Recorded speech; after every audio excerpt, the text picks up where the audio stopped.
മഹാനായ അബൂ ഹുറൈറ റളിയല്ലാഹു അൻഹു പറയുന്നുണ്ട്, ഏതൊരു ജൂതനും അതേപോലെ തന്നെ നസ്വാറ ക്രിസ്ത്യാനിയും എന്നെ കുറിച്ച് കേട്ടിട്ടുണ്ടെങ്കിൽ അവർ എന്നെ സ്നേഹിക്കാതിരിക്കുകയില്ല. മുസ്ലിം എന്നല്ല, അമുസ്ലിമായ ഏതൊരാളും എന്നെ കുറിച്ച് കേട്ടാൽ അവരെന്നെ സ്നേഹിക്കും. എന്റെ ഉമ്മയെ ഞാൻ ഇസ്ലാമിലേക്ക് ക്ഷണിച്ചുകൊണ്ടിരുന്നു, പക്ഷേ ഉമ്മ ഇസ്ലാമിലേക്ക് വന്നില്ല. ഉമ്മ അത് നിരസിച്ചു. അപ്പൊ ഞാൻ ഉമ്മയോട് ഇങ്ങനെ പറഞ്ഞുകൊണ്ടിരുന്നു, ഉമ്മ നിങ്ങൾ ഇസ്ലാമിലേക്ക് വരണം. അപ്പോഴൊക്കെ ഉമ്മ അത് നിരസിച്ചു. ഞാൻ ഉടനെ മുത്തുനബി സല്ലല്ലാഹു അലൈഹി വസല്ലം തങ്ങളുടെ അരികിലേക്ക് ചെന്നു. തങ്ങളോട് പറഞ്ഞു, നബിയെ, എന്റെ ഉമ്മക്ക് വേണ്ടി നിങ്ങൾ ദുആ ചെയ്യണം. എന്റെ ഉമ്മാക്ക് ഹിദായത്ത് കിട്ടാൻ വേണ്ടി അവിടുന്ന് ദുആ ചെയ്യണം. തങ്ങൾ ദുആ ചെയ്തു. അങ്ങനെ ഞാൻ വീട്ടിൽ വന്നു. വീടിന്റെ വാതിൽ അടച്ചിരിക്കുകയായിരുന്നു. ഞാൻ വാതിൽ തുറക്കാൻ നോക്കിയപ്പോൾ ഉമ്മ പറഞ്ഞു, അബൂ ഹുറൈറ, ഞാൻ ഇസ്ലാം സ്വീകരിച്ചിരിക്കുന്നു. ഞാൻ വീണ്ടും നബിയോട് അടുത്ത് ചെന്ന് വിവരം അറിയിച്ചു. പിന്നെ നബി സല്ലല്ലാഹു അലൈഹി വസല്ലം പറഞ്ഞു, എന്നിട്ട് പറഞ്ഞു, നബിയെ, എനിക്കും എന്റെ ഉമ്മക്കും വേണ്ടി തങ്ങൾ ദുആ ചെയ്യണം. അപ്പൊ തങ്ങൾ ദുആ ചെയ്തു, അല്ലാഹുമ്മ അബ്ദുക അബൂ ഹുറൈറ വ ഉമ്മുഹു അഹിബ്ബഹുമാ ഇലന്നാസ്. അല്ലാഹുവേ, നിന്റെ അടിമ അബൂ ഹുറൈറയെയും അബൂ ഹുറൈറയുടെ ഉമ്മയെയും നീ ജനങ്ങൾക്ക്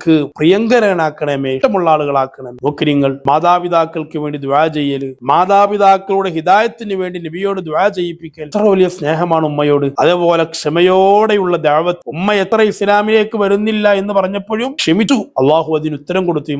ഉമ്മ ഇസ്ലാം സ്വീകരിച്ചു. അതുപോലെ ബറക്കത്തിന് വേണ്ടി മുത്തുനബിയോട് ദുആ, അതിന്റെ ഫലമായി ഉമ്മ ഇസ്ലാം സ്വീകരിക്കുകയും രണ്ടുപേരും അള്ളാഹുവിന് പ്രിയപ്പെട്ടവരായി മാറുകയും ചെയ്തു. എന്റെ ഉമ്മ ഇസ്ലാമിലേക്ക് വരണം, അതല്ലേ അവർ ആഗ്രഹിച്ചത്. ഉമ്മയോടുള്ള സ്നേഹമാണ്. എനിക്ക് മാത്രം നിങ്ങൾ ദുആ കിട്ടിയാൽ പോരാ, എന്നെ മാത്രം എല്ലാവരും സ്നേഹിച്ചാൽ പോരാ, എന്റെ ഉമ്മയെയും സ്നേഹിക്കണം. ആ മുത്തുനബിയുടെ ദുആ കാരണം അബൂ ഹുറൈറ തങ്ങൾക്കും ഉമ്മക്കും അതാ അവിടുന്ന് ജനങ്ങളുടെ പ്രീതി, ഇഷ്ടം ലഭിക്കുകയാണ്. ഉമ്മയോടുള്ള സ്നേഹം എത്രയാണ്, പറയേണ്ടതില്ല. നമുക്കെല്ലാവർക്കും അറിയാം, ഉമ്മ നമ്മുടെ വീടിന്റെ വിളക്ക്. ആ വിളക്ക് അണിയാതെ, ആ വിളക്ക് കെട്ടുപോകാതെ അണയാതെ നമ്മൾ സൂക്ഷിക്കേണ്ടതുണ്ട്. ആ വിളക്ക് അണഞ്ഞു പോയാൽ പിന്നെ ആ വീട്ടിലേക്ക് കയറി ചെല്ലുമ്പോൾ വലിയ ഇരുട്ടാണ്. എത്ര വലിയ വാട്സുള്ള ലൈറ്റുകൾ നമ്മൾ വെച്ചാലും ഉമ്മയില്ലേ, ആ ലൈറ്റുകളൊക്കെ ഉണ്ടെങ്കിലും ആ വീട് ഒരു ഇരുട്ടിന്റെ വീടാണ്. അതേസമയം ഒരു ചെറിയ മെഴുകുതിരി കത്തിച്ച വീടാണെങ്കിലും ഉമ്മയുണ്ടെങ്കിൽ ആ വീടിനോളം പ്രകാശിക്കുന്ന മറ്റൊരു വീട് ലോകത്തില്ല എന്ന് നമ്മൾ തിരിച്ചറിയേണ്ടതുണ്ട്. അള്ളാഹു നമ്മുടെ മാതാപിതാക്കൾക്ക് ആഫിയത്തുള്ള ദീർഘായുസ്സ് കൊടുക്കട്ടെ. മരിച്ചുപോയ ഉമ്മമാര്, ഉപ്പമാര്, നമ്മുടെ ബന്ധങ്ങൾ,